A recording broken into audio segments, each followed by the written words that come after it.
नमस्कार, मी प्रज्ञा पोवळे. बुलेटिनमध्ये आपल्या सगळ्यांचं स्वागत. आपण पाहत आहे एबीपी माझा. भोंदू अशोक खरात विरोधात महिलांचा आणि फसवणुकीच्या तक्रारींचा ओघ सुरू आहे. महिला देखील तक्रार करतायत. खरात प्रकरणी स्थापन केलेल्या हेल्पलाईनवरती तक्रारी दिल्या जात आहेत.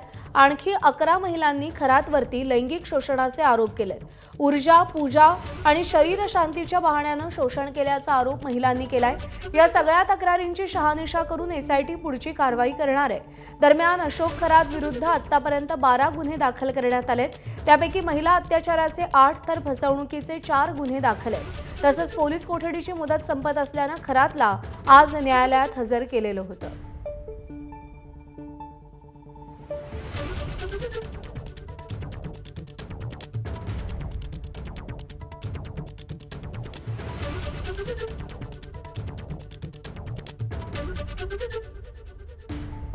खरातला आज न्यायालयात हजर करण्यात आलेलं होतं. पोलीस कोठडी त्याची आज संपत असल्यानं त्याला न्यायालयात हजर केलं गेलं. दरम्यान एका प्रकरणात त्याला न्यायालयीन कोठडी देखील सुनावण्यात आली.